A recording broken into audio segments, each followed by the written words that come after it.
शिवाय नमस्तुभ्यम, श्री शिवाय नमस्तुभ्यम। आज मैं शंकर भगवान गुरुदेव का भजन लेके आई हूँ और बहुत ही मीठा और प्यारा भजन है। आप लोग को बहुत अच्छा लगेगा। समझिए, चेतावनी भजन है और अच्छा लगेगा तो लाइक कमेंट सब्सक्राइब करिएगा। कमेंट बॉक्स में लिखिएगा कैसा लगा। श्री शिवाय नमस्तुभ्यम। शिव गुरु वैले भोरा हरिया हो, हम उठनी चिहा के। शिव गुरु वैले भोरा हरिया हो, हम उठनी चिहा के। उठनी चिहा के, हम उठनी चिहा के। शिव गुरु वैले भोरा हरिया हो, हम उठनी चिहा के। शिव गुरु वैले भोरा हरिया हो, हम उठनी चिहा के। हथवा में ले ले रहनी पोथी और पातरा, हथवा में ले ले रहनी पोथी और पातरा। अरे देखावे लगनी कुली कल कर मामा हो, हम उठनी चिहा के। देखावे लगनी कोयल कुल कर मामा हो, हम उठनी चिहा के। उठनी चिहा के, हम उठनी चिहा के। उठनी चिहा के, हम उठनी चिहा के।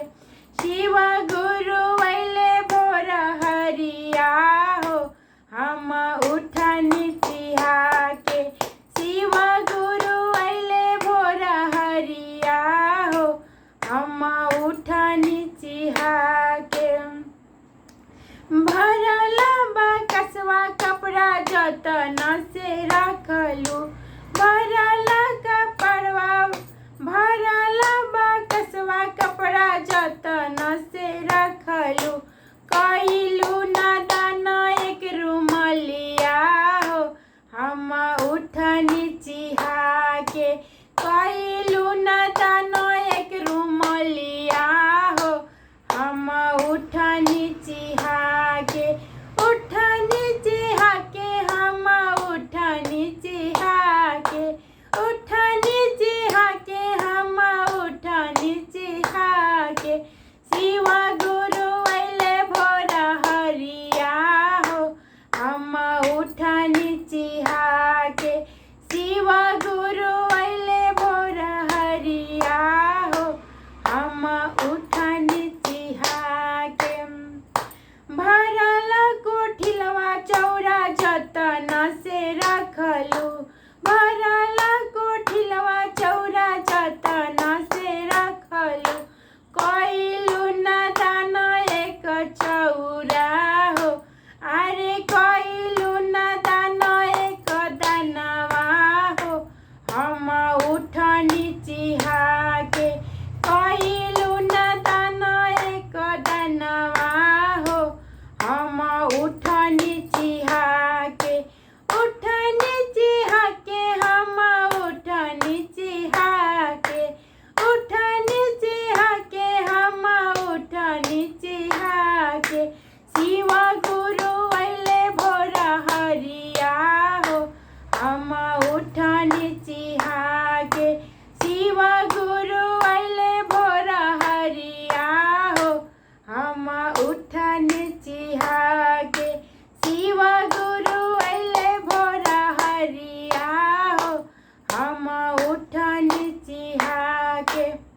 और का कहतनी, लाख करोड़ रुपया बैंक में रखलू, लाख करोड़ जोड़ी बैंक में रखलू।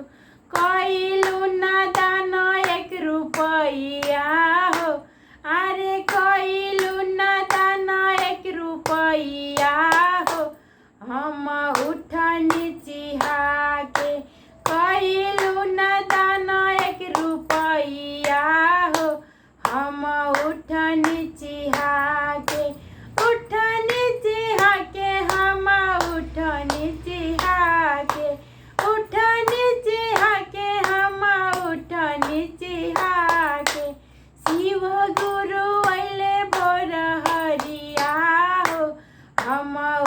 उठनी चिहा के शिव गुरु अइले भोर हरिया हो हम उठनी चिहा के शिव गुरु अइले भोर हरिया हो हम उठनी चिहा के शिव गुरु अइले भोर हरिया हो हम उठनी चिहा के। जय गुरुदेव, जय गुरुदेव।